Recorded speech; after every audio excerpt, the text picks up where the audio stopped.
नमस्कार, मी परमदास जाधव.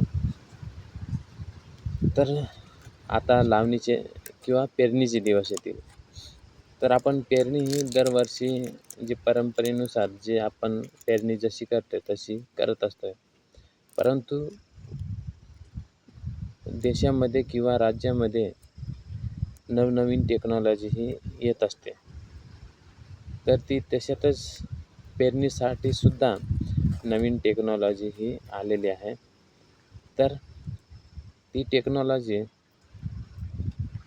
वापरून घ्यायची कशी किंवा ती कोणती आहे ते आपण समजून घेऊ आणि त्याचा आपल्याला वापर करता येईल का, तर ते आपण थोडक्यात समजून घेऊ. तर स्मार्ट पेरणी पद्धत म्हणजे काय, तर स्मार्ट सोविंग म्हणजेच आधुनिक तंत्रज्ञान वापरून योग्य प्रमाणे पेरणी करणे, यालाच आपण स्मार्ट पेरणी असे म्हणतो आहे. तर यामुळे उत्पादन हे वाढत असते, खर्च कमी येत असतो आहे आणि पिकांची गुणवत्ता आहे ती गुणवत्ता सुधारत असते.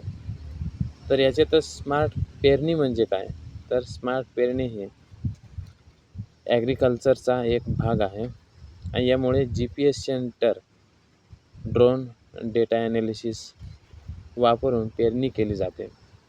जिथे जितकं आणि जेव्हा आवश्यक आहे तितकंच बियाणे हे टाकले जाते आणि म्हणून स्मार्ट पेरणी ही केली जाते. कारण याच्यामध्ये आपल्याला आपण कुठं आपण जर पेरणी केली तर ते कुठे जास्त आपण बियाणं टाकून देतो, कुठं काय. तर हे जे यंत्र आहेत ते जमिनीच्या आवश्यकतेप्रमाणे ही पेरणी करत असतात. कारण त्याला GPS वगैरे सगळं ड्रोन वगैरे डेटा ॲनालिसिस करत असते जमिनीचे आणि म्हणून जेवढं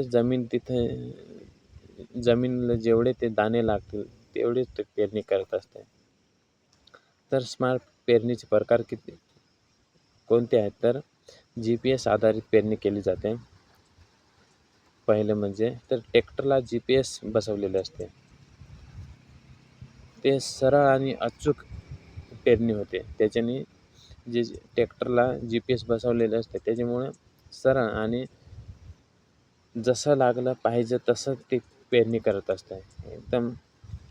म्हणजेच ते बियाणाचा उपयोग हे जेवढं लागेल तेवढंच करत असते, म्हणजे वाया जाऊ देत नाही.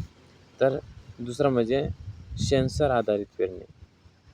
तर जमिनीतील ओलावा, तापमान मोजते आणि त्यानुसार पेरणीची वेळ ठरवते आणि त्यासाठी सॉईल मॉइश्चर सेन्सर वापरतात. जे सेन्सर आहे ते जमिनीतील तापमान किती आहे, ओलावा किती आहे आणि त्यानुसार पेरणीची वेळ सांगते ते, की पेरणी आज करावं का नाही करू, उद्या करू. तर हे सगळं हे सेन्सर सांगत असते. तर आपण काय करतो, आपण पावसाळा आला, थोडं पाऊस पडला की आपण पेरायला सुरुवात करून देतो. तर त्याच्यासाठी हे जे सेन्सर आहे ते पूर्ण तपासणी करून आणि नंतरच पेरणी ही करत असते. तर तिसरं म्हणजे ड्रोन पेरणी. ड्रोनद्वारे बियाणे पेरली जाते. मोठ्या शेतात जलद काम वापरले जाते आणि तंत्रज्ञान हे ॲग्रिकल्चर ड्रोन याला म्हणतात. हे जे तंत्रज्ञान आहे ड्रोनचे याला ॲग्रिकल्चर ड्रोन असे म्हणतात.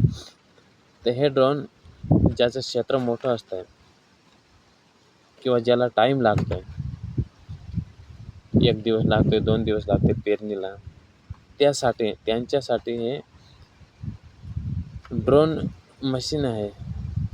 हे ड्रोनद्वारे पेरणी केली जाते आणि म्हणून त्याच्यामुळे आपल्याची जी टाईम आहे, वेळ वाचतो आहे आणि खर्च कमी येतो आहे आणि म्हणून ही ड्रोन पेरणी केली जाते.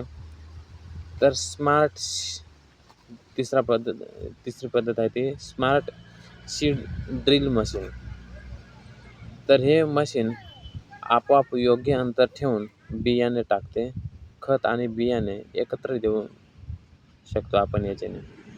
ते ड्रोन सीड जे मशीन आहे त्याच्याने योग्य अंतरावर, जेवढे आपल्या अंतरावर बियाणे पेरायचे असतील तेवढ्या अंतरावर हे जे सीड ड्रिल मशीन आहे त्याच्याने आपण पेरू शकतो आहे.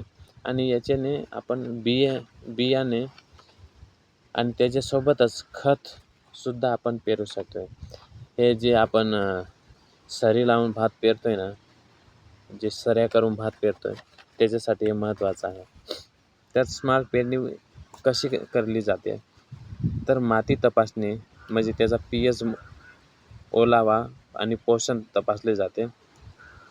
तर डेटा ॲनालिसिस म्हणजेच काय, तर हवामान आणि मातीचा डेटा वापरणे. तर योग्य बियाणे निवड, स्थानिक हवामान योग्य म्हणजे जे आपले खेड्यात राहतोय तर खेड्याचं तापमान कसं आहे ते तापमान मोजून आणि ते बियाणे निवड केली जाते. आणि मशीन सेटिंग, अंतर, खोली आणि प्रमाण सेट करणे म्हणजे किती अंतर पेरणी करायची, किती खोलीवर करायची याचे प्रमाण आपण सेट करू शकतो आहे. तर अशी आपण ही पेरणी सुरू करतो आहे. आणि ही पेरणी GPS आहे आणि मशीनने अचूक पेरणी ही आपण करू शकतो कारण त्याचे GPS सिस्टीम असते. तर याचे फायदे काय आहेत, तर 20 ते 30% उत्पादनात वाढ होते. आणि दुसरं म्हणजे बियाणे आणि खत याच्यामध्ये बचत होते. आपण काय करतो, जेव्हा बियाण पेरत असतो आहे तेव्हा जास्त बियाण हे टाकत असतो आहे. आपल्याला अंदाज नसतो आहे म्हणून आपण जास्त बियाण टाकत असतो आणि खतसुद्धा प्रमाणापेक्षा जास्त टाकून देतो आहे. आणि म्हणून त्याला काही वेळेस ते खत हे जास्त प्रमाणात पडल्यामुळे ते शेत जळूनसुद्धा जाते आणि म्हणून याचा आपल्याला फायदा होतो आहे. तर हे खते आणि बियाणे याचा बचत होते. आणि तिसरं म्हणजे पाण्याचं योग्य वापर. तर पाणी हे किती वापरायचे ते सुद्धा ते सांगते. तर काही वेळा याच्यामधून आपल्याला जी रोप लावणी किंवा जे वेळ आहे ते वेळ आणि मजुरीसुद्धा ही कमी होते. वेळ पण कमी लागतो आणि मजुरीसुद्धा वाचते आपली आणि पिकाची गुणवत्ता ही चांगली असते. आणि म्हणून सिस्टिमॅटिक लावल्यामुळे अंतर वगैरे सगळं ठरवून जमिनीची पेरणी केल्यामुळे हे आपल्याला त्याच्यामधून दिसून येत आहे. तर याचे तोटेसुद्धा आहेत. सुरुवातीला खर्च हा जास्त येत असतो आहे कारण त्याचे मशीन वगैरे सगळे घ्यायला हा खर्च जास्त येत असतो आहे. आणि तांत्रिक ज्ञान आवश्यक आहे. ते यंत्र चालवण्यासाठी आपल्याला त्याची पूर्ण चाचणी किंवा जे चालवतो आहे ते आपल्याला माहीत असणे आवश्यक आहे. तर लहान शेतकऱ्यांसाठी हे महाग जाईल कारण हे यंत्र वगैरे खूप महाग असते. आणि म्हणून मी तुम्हाला पहिले सांगितले की ज्यांचं क्षेत्र मोठं असतं त्यांना हे यंत्र वगैरे खूप असे फायद्याचे असते. आणि जर यांच्याकडे असले, मोठ्या शेतकऱ्यांकडे असलं हे मशीन वगैरे, तर त्याचा फायदा हा नक्कीच लहान शेतकऱ्यांना होऊ शकतो आहे. आणि म्हणून हे भारतात महाराष्ट्र, पंजाब, हरियाणामध्ये हे जास्त वापरले जाते. तर कोणत्या पिकासाठी हे योग्य आहे, जे आपण आता मशीन बघितले, ड्रोन मशीन हे वगैरे इतर सगळे जे मशीन बघितले ते कोणत्या पिकासाठी लागू पडते किंवा कोणत्या पीक घेण्यासाठी आपण वापरू शकतो आहे, तर गहू, तांदूळ, कापूस आणि मका, सोयाबीन यांच्यासाठी आपण हे वापरू शकतो. भात वगैरे सगळे याच्यात खेडेभागातसुद्धा आपण हे वापरू शकतो. तर स्मार्ट पेरणी ही भविष्यातली शेती आहे आणि म्हणून भविष्यात नवीन नवीन यंत्र येत राहतील आणि म्हणून त्याचा आपण वापर हा केला पाहिजे. तर कमी खर्च, जास्त उत्पादन आणि स्मार्ट शेती याच्यामुळं आपल्याला कमी खर्च लागेल, जास्त उत्पादन निघेल त्याच्यामधून आणि शेती पण चांगल्या पद्धतीने आपण करू शकू. तर हे होते स्मार्ट शेतीचे आपल्याला होणारे फायदे.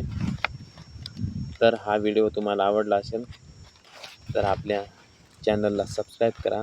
असेच नवीन व्हिडिओ मी तुमच्यासाठी घेऊन येत राहीन. इथेच थांबतो आहे. धन्यवाद.